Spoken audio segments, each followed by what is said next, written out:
to our daily success call for Monday, the 13th of September, or as I say in Italiano, settembre. Welcome to our daily success call. John Lavenia here with you and with many of our awesome friends. Karen's here with us. Hey, Karen, good to see you. Missy, Raza, and Gaza are here. Look at them. Good to see you guys. Always a pleasure. Oh, we got the transcript going and everything. Okay, good. What were you guys talking about besides technical issues? Was there something besides technical issues that was happening here before I tuned in, which was only like 2 minutes ago? It Yes. was the most quiet I've ever heard this meeting be. Because I wasn't Oh there. my goodness. Nobody was saying a thing. It was like, Wow. yes. Okay. You need a But the ringleader common then. denominator of success was a great read. Yeah, it was. Yes, Well, it I was. should have been on there earlier, I guess. So I would've Yeah, well, spoken. we could have had Ann in here cracking the whip. Who would have spoken? Okay. Well, good to see you all. Nonetheless, we are off to another spectacular week. Go ahead and mute the microphone so we can get the show on the road. I had the pleasure today of meeting some of our brand new members out of England. A lot of new members out of England, as well as Queensland, Australia. Queensland is just on fire with e-commerce. Welcome, you guys. But I got to have a little review of some of the basics with some new members today, and one of the basics, and I think the most basic of all basics, and the thing that we like to talk about here, probably more than anything, is the thing that I like to talk about more than anything is the idea of personal development as we're engaging in whatever methods we're engaging in via whatever technology that we get to wrestle with, Scott and Missy and everybody else. We are doing it as people, which I would say, well, you've got my respect. I'll just say that, right? How commendable that you're willing to stand up, to get up and do something to be, do, and have more in your own life, right? I think the majority of people right now, pretty much succumb to whatever conditions befall them, but not you, right? Here we are, growing, expanding, causing things to happen. And that for me is such an enormous, not only an enormous consideration, as someone who gets to, in my world, right, I get to work with entrepreneurs in all different fields and my consulting work and the branding and marketing and stuff that I do with my companies, but also experiencing new people just getting on board for the first time with whatever the method is, in this case, print on demand e-commerce in this group. It brings to mind for me something that those of you engaged in like my book study group, something we're going to be reading about tonight, in fact, from this book, which I've got an original copy of. This is not on our newbies reading list. This is a bit more to confront, I would say. Look at that. That's an original copy, kind of shredded a little bit. I think I got this on eBay for $4 because people don't know what this is, right? This is Wake Up and Live by Dorothea Brand, original pressing. Yeah, this is like my precious, right? My precious. But one of the things that she talks about in that book, for those of you who are interested, is in fact the whole first 4 chapters are all about victimhood and failure and why you love it. All the agreement, all the how social it is that we can sit around and gripe about limitations, circumstances, problems. Of course, you can't do anything about it. And look, I won't hold you to account as long as you don't hold me to account for my mediocrity, right? We can all be on the slow boat to nowhere together. It's very social, very nice. So, like I said, a bit more to confront than some of the other things that I've recommended for you. But it's something that I've had to confront, and I think that whether we're vocalizing it or not, it's something that everyone here in this conversation has had to at least consider or look at. Is, what is this it? Is this it? Like your job or whatever, your so-called lot in life, whatever cross you've been bearing up to this point, is that it? No, the answer is no, that's not it. Or you wouldn't be here. You wouldn't be here, right? You'd be sitting around waiting for something to happen to you rather than making something happen. And for that, you've got my utmost respect. Like that is huge, especially in the modern world. Now, you know what? We can go back a couple hundred years, not even a couple hundred. Go back 120 years or so to the beginning of the 20th century. All right. There was a time when people were personally marketable. And here's what I mean by that. Personally marketable. Let's say you're the blacksmith, okay? And you've got a job today, and your job is to make the horseshoes for the horse guy down the street, right? And tomorrow you're going to go seek another job, and that is making the iron work for the fence for the guy with the fence, right? So you were personally marketable. You didn't have a job, right? You had lots of jobs because you went and sold yourself out into the marketplace and gained what? Gained jobs, gained work. You were very deliberately and knowingly exchanging valuable services, products, whatever the offer was, with the public who could buy from you or could not buy from you. So you had to be personally marketable. That's a consideration that I think a lot of people don't have when, well, here's the Industrial Revolution, and next thing you know, you've got one job. You don't have to think anymore, by the way. You just click the button on the machine, you're a cog in the wheel, and you're going to have security, you see, security. We'll do your thinking for you, of course, but you just show up when we tell you to show up, and you're going to get this paycheck. And now you've got one job, and you're done marketing yourself. You're already, you're hired. So do enough to not get fired, right? And so that's run its course for 100 years or so. And here we are in the information age, or the misinformation age, depending on your viewpoint of it. And now what? Things are moving so quickly. And we get machines to click their own buttons now. We don't need you to click the buttons on the machines. Okay. Now there are valuable, specialized areas, fields of expertise, which arguably we're not going to, automate people out of, right? I heard recently somebody was talking about the robotic surgeries. And I don't know, I'm not a surgeon, okay, I don't know.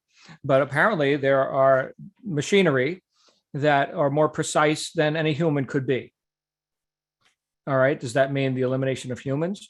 Can the machine do the diagnosis and everything? That sounds scary to me. And maybe I'm just old-fashioned or something. And I know a lot of you are too, okay?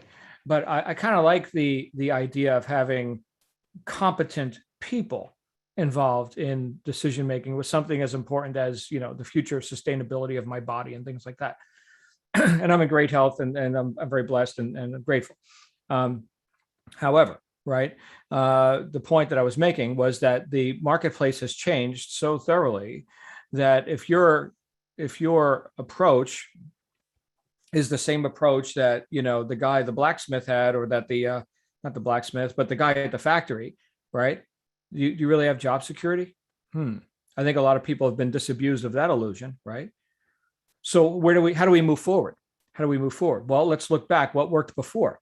What worked before? In a different environment, in a different age? Oh, personal marketability. The blacksmith went and got the work from the horse guy. He got a job, right? And then a different job and a different job. And he was the best blacksmith in the community, right? Can you adopt that very workable and timeless mindset and put it into the information age, the e-commerce age, the technology, whatever? Can you do that deliberately and knowingly and not rest on your laurels, so to speak, because you got hired at the job 20 years ago, right? I'm not saying to go quit your job right now. If that's keeping the lights on, be responsible, right? Keep the lights on while you build up this. But the point is, yes, you can. Yes, you can be personally marketable. Here's the failings, though, of a lot of people when they begin to engage in entrepreneurship, perhaps for the first time, when they put on their blacksmith hat, right? And they say, enough with being a cog in the wheel. Okay, I'm going to be personally marketable now. I'm going to cause benefits in the marketplace. The shortcoming for a lot of people is where they look outside of themselves at, here are conditions, here are, let's say, people who I could sell to. They drink coffee and they use receptacles called coffee cups. They wear clothing, and in some cases, those are called t-shirts. And they like the t-shirts to not just be straight color. They like something printed on it. And so I'm going to go ahead and I'm going I'm going to serve those people. So we're looking outside at the marketplace, like the blacksmith looked at the horse that needed shoes, right? We're saying, that is a service that I can provide. So that part's good. Here's the shortfall, I think, okay, is when they also look outside of themselves to say, well, here's what that person did for that person, third party. Let me just very glibly, and I'm not really going to get involved or get my hands dirty or really immerse myself in this, but let me just try and put some automation in and just kind of copycat what I see other people doing, while remaining maybe aloof is the word, or distant, or not quite as engaged as someone. Let's say, for example, Rachel. Do you think Rachel is engaged in e-commerce? Like when Rachel puts something out, and she's put out many products and many offers, right, into the thousands, okay, because it's not all going to stick, and she doesn't have a crystal ball, and neither do you, and neither do I. Okay, so we're going to put stuff out there, but who's doing it? I know I brought this up so many times. The more important than what we do is who's doing it. All right, someone who's engaged, someone who is coming from a position of certainty, knowingness, experience, right? Which, had to be gained over time. Okay. And now originating from that person's mind, heart, right? And research. So yes, mind. Okay. But also heart, right? We're actually engaged in this. We're going to go ahead and we're going to see how can I best serve that target audience, and that one, and that one, and that one. And we can broaden our nets. Okay. But it's not something where it's just like, oh, well, that person outside of me, let's just go ahead and, carelessly perhaps copycat something. There's a bit of ownership of it. Ownership. It's not something where you haven't been involved. You have been involved deliberately. You've been involved. It's a different mindset to it, which is why I argue that the whole personal development thing is so vital. It was the late Jim Rohn who said, work twice as hard on you as you do on your business. Why would you do that? Can't you just give me a script or something? Can't I just click the easy button? You said you got the easy button. Hold on a second here. Whoa. Okay. So there are ways to accelerate our progress. We can take the path of the student, which is very good. And yes, we can model other examples of those who have come before us. But look, I've done a lot of work in the sales world and training and all this, where I could hand somebody a script and it would be like they would not get the result that I would get with those same words, the same exact words. It's the same script. I wrote it, right? Completely different result. Why? Why is that? Who's doing it, right? So yes, we there is such a thing as cookie cutters, but who's cutting the cookies? Is this making sense, guys? This is where you come in. Look, if truly it was business and success in business and in life, right, was as simple as you just clicking the easy button, then there would be no button for you to click because we would have machinery doing it. Does that make sense? The reason you've got an opportunity is because you're valuable and required. Here's what machinery cannot do like you can do. Assess the subjective value of something that is clearly not a necessity, right? This particular coffee cup or this particular t-shirt, we're not selling needs here, okay? But to assess the subjective value and what that would mean to the ideal target audience. And yeah, there's market analysis and algorithms and stuff like that. And I'm sure a lot of AI people would argue that their machinery can make buying and selling decisions better than a human. Again, that I find that troubling, and I'm sure in many cases that could be accurate, right? Because a lot of people just aren't thinking. Okay, they're just bumbling through life, but not you. That's not who's in this conversation, right? People who can connect. People want that connection. Why do billions of people, spend so much time on social media? They want a connection. With or without, COVID and all the other, circumstances and restrictions and whatever else. Okay. But people are social, right? To state the obvious. So can you show up? Can you, as an individual, show up as the purveyor of benefits and of increase?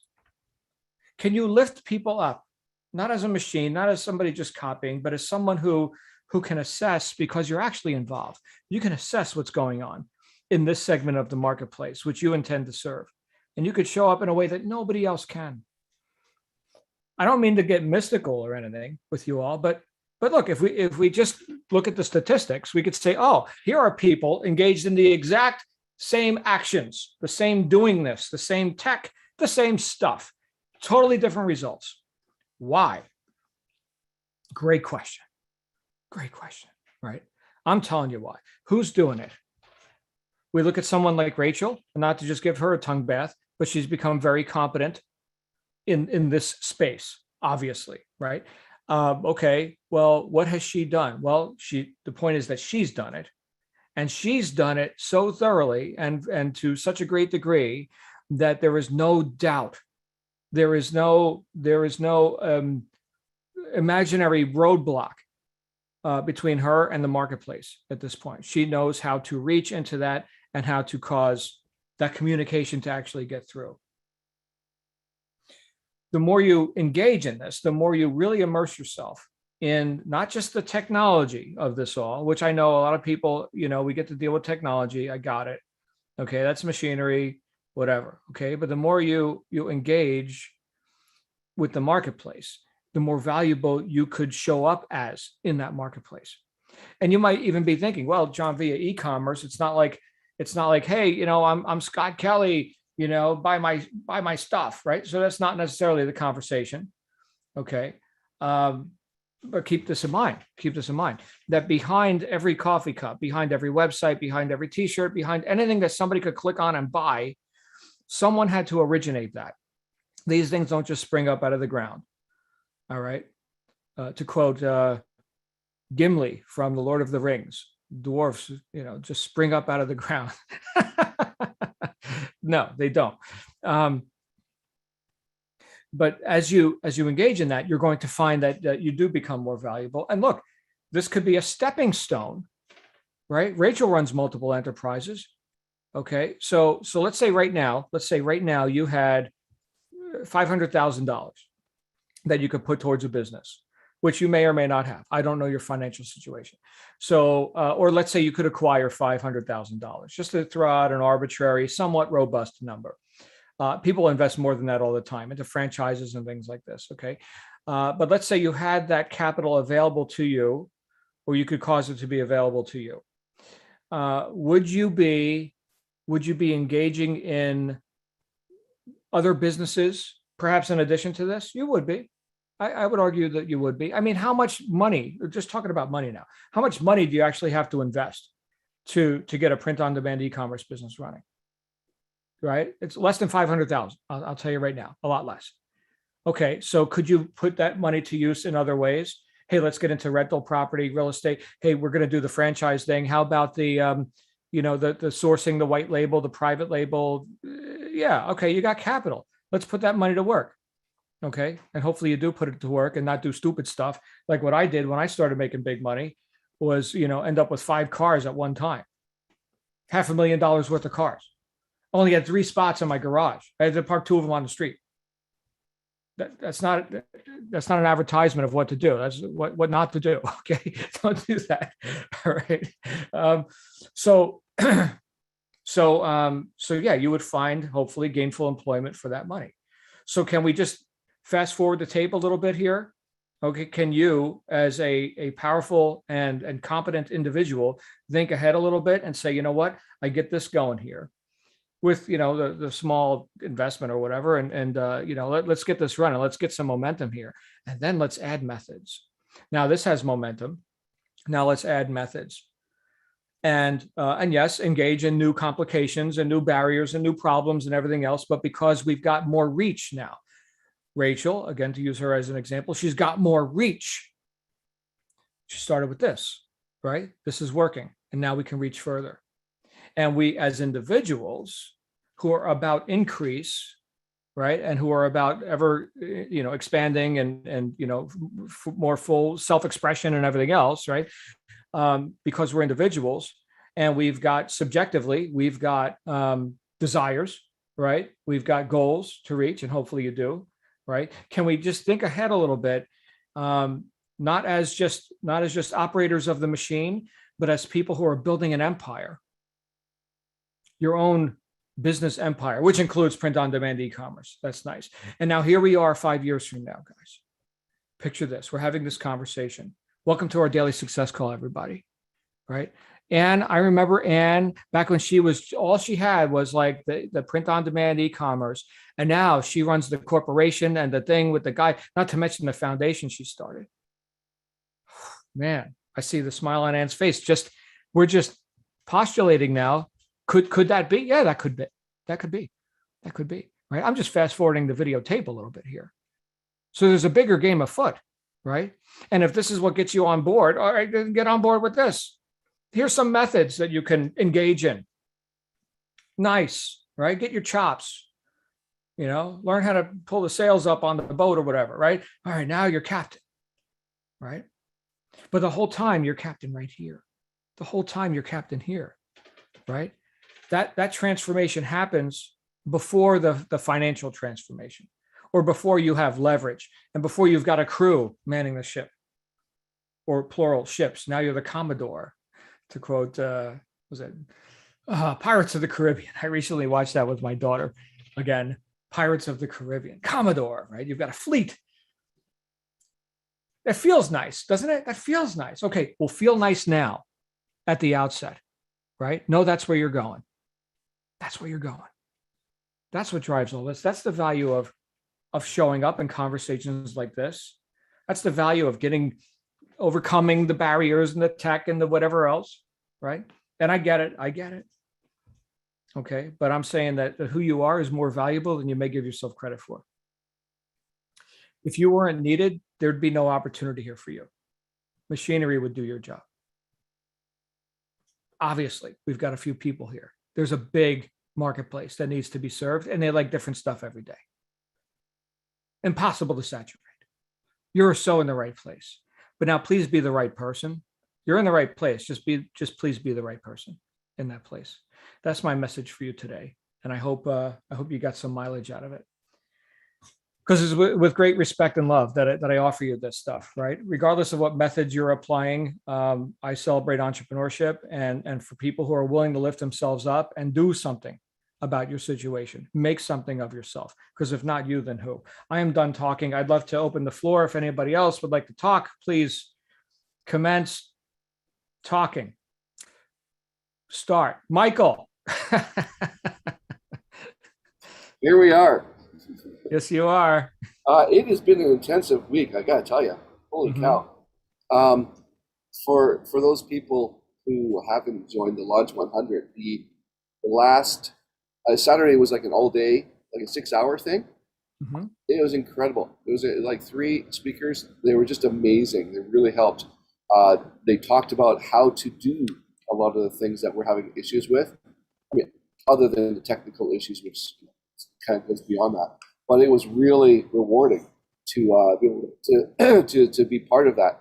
And I see that training helping kind of feeding into what we're talking about today about the moving forward and the making this happen. And by participating in things like that, it cuts down a lot of the time and effort that we would need to do it just on our own, by ourselves. So yeah, I must now at the point where we're a little bit overloaded with, a little confused as to, I gotta go back to the beginning on some of these things. And it's so funny at the beginning of the call you're saying that we're all talking about Gear Bubble. My challenge is Amazon. I have talked to them like 5 times personally, sent them all the information they want just to reactivate my account, and they keep sending me the same form letter. We can't read, we can't understand your information. I'm like, you already have my information. What more do you need to understand? So those challenges are definitely frustrating. In the meantime, shifting over to do something else while these guys are kind of figuring out how to do things. So that's a positive. Mhm. And that Nice. those I guess Etsy type um, instructional seminars can help me to do that in the meantime, to migrate my stuff over to Etsy, Air Bubble, that kind of thing, and the best ways to do that. Mhm. And basically learning the niches, like what's that mean, how to do it, how does that apply? That was really valuable. So I would suggest, Huge, yeah, huge. Yeah. Thank you. And thank you for participating in that. And for those who are brand new here, don't know what Michael's referring to, we have an advanced group called Launch 100, which you can discover more about, get with your accountability rep. If you're going through the accelerator program, you're getting a little taste of kind of what goes on behind the scenes with all that. And there are ways for you to participate, which we can talk about when you are ready for that. But definitely get through the basics. And Michael, you are accelerating. So glad you're here, my friend. I think I heard Patricia. Did you have a comment, Patricia? Who, No? me? Yeah, you were unmuted there. Hi, Patricia. Oh, I was going to put my hand up. I was thinking when you were talking about how everybody thinks different. When I was 19, I couldn't decide what I wanted to do. And my dad was in public relations. And he said, well, you're good with people. Why don't you try selling? And our across the street neighbor had a small business of advertising specialties, which are pens and cups and things like that. And he put me to work and he gave me this company. He said, go sell something to this porta potty company. And I said, something. So I talked to a lot of people, asking a lot of people, what can you sell to a porta? I got 50 different answers. And then I thought, and finally I said, I want to go look inside a porta potty and just see and sit there and look, you know. So I went inside, it was clean. It was one that was clean, it hadn't been used. And I sat there and I looked around, and for some reason, it was like light bulbs just went all off. So I went to the president of the company and I had a bumper sticker made up, and it had a little porta potty over on the side, and it said, we aim to please aim. Wow. And I said, this is what you need in your porta potty. And he looked at me and he started laughing and he said, I want 10,000 of these right now. I said, I'll have them to you in a week. And right then I knew that I could do sales, that sales would be fun. It would be hard because I would have to use my brain and come up with something that is different than what anybody else could do. But for some reason, I didn't go into sales. I went every direction around sales until I got the email from Rachel talking about, come listen to my video and talk to us. And when I did, I thought, you have been such a dummy. Why don't you try sales again? This is what you enjoyed when you were young. The only thing else you've ever enjoyed, well, I can't go into that, but you know, so that's why I'm here. But you're right, everybody does think different. And my dad he just went crazy. He said, that's the best thing I've ever heard in my life. But and until the gentleman passed about 20 years ago, he and us remained friends. He said, I love that bumper sticker. And today in that company, they still have that bumper sticker on their porta potties. But so that's why I'm here, is to try and remember who I am and where I want to go, and know that, you know, I was positive then. I knew exactly what I wanted to do, when I wanted to do it. And for some reason, I got flipped around, and I'm not going to let that happen this time. I'm going to keep a positive attitude. I thank you, John. I get up every morning and I go do my exercises, which I had not been doing, but my cardiologist is very happy that you came into my life, and back riding my bicycle again. But it just, the positive thinking thing, the attitude and everything else is I love these morning sessions. They're the best thing in the day for me right now. So Wow. thank you. Wow. Thank you, Patricia. Transformation, my friends. It is here. Pass the collection basket, somebody. Hey, you know what? I was picturing Patricia going into the porta potty, just like Clark Kent going into the phone booth and emerging as Superman, you know? We're having a spiritual awakening in the porta potty. Wow. Yeah. Congratulations, my friend. Thank All you. right. Let's get Missy out here and then Scott. Hey, Missy. Well, hello, everybody. Patricia, I think you lost your way because you lost your purpose. You I didn't did. have a strong enough purpose that was, and what the gentleman, I can't remember his name right now, who did the speech, The Common Denominator of Success. When he would talk to people, he would say, they'd say, well, I have a purpose. I have a family. I'm raising a family. I want to, I got to make the house payments. I got to keep the kids in clothes. We got to have food. Isn't that enough of a purpose? And he said, no, it's not. That's just needs. He said, you have to have the wants. And that is what drives you, because as soon as your needs are satisfied, then you stop. And you have to want, and you have to get up every day and want and want and want and want and want and keep choosing that purpose every single day. Otherwise, you lose it. You fall out of the porta potty and you lose, you flush your dreams down because you've forgotten your purpose. You got to keep it alive every day. You got to read it every day. You got to remember it every day. When gear bubble gets inside my head and I want to explode the building, I got to remember, wait a minute. I got to straighten myself out because I have to get over my hot-headedness. My mother called me rock-headed, and there's still a few rocks in there, and I got to melt, let the water. If I could handle that, a lot of this other stuff would go away. That is a barrier of my own making that my mother pointed out to me, but she didn't know how to solve it for me when I was 5, So 60 years late, well, not quite 60 years. I got to solve it myself, and I'm working every day by reading these books and putting up with gear bubble. And the other day, I had 5 failures in a row, and I didn't get mad. And I said, wait a minute, what happened? Who showed up was the real Missy. Then yesterday, had 3 failures, and I'm in the chat, and I'm telling them this and that and the other thing. So the other Missy is vying to maintain her place, but she's not needed anymore. That is for special purposes. If you're in danger or some kind of thing, those instincts are for that purpose, to kick in and help keep you safe. It's not for this. So that Missy who didn't get mad the other day, right now I'm swimming to find her, but I'm stuck in a rip current, and but I'll come out of it. I'm going to swim parallel to the shore, and that's where she is. That's all I. Maybe I need to go to a porta potty. I don't know. I'll tell you what, get the porta potty. You can put one in the middle of your living room floor or something. It's transformation. Yeah. It could be like a confessional, right? There's like a little grating there. You can I do that too. Yeah, you could have Bob stand on the outside and be like, all right, what's going on? You can confess. Oh my goodness. Good to see you, Missy. Take it easy, like literally take it easy. It's going to be all right. Let's go to Scott and then anybody else. Hey, Scott. Hi, everybody. How are you doing today, John? Awesome. Good.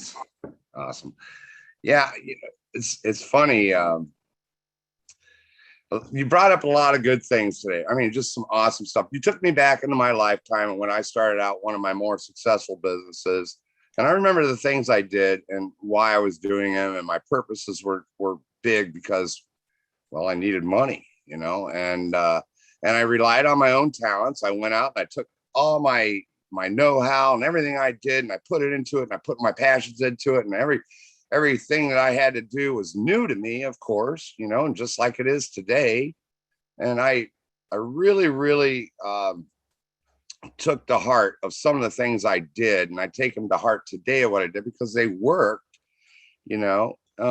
and so I do rely on a lot of those experiences that I've had, which I'm so grateful that I've had them. And I understand maybe a lot of people haven't had the experiences I've had. And that's my reality, is that a lot of times I always think a lot of people know exactly what I know. And they know even everything more than I know. I really have treated this way all my life. And it's like, no, Scott, you know a bit, maybe you can help people more than you can then hide it and not do something with it. And so my gratefulness is where I'm at today. And so I would like to put my gratefulness in that bucket today.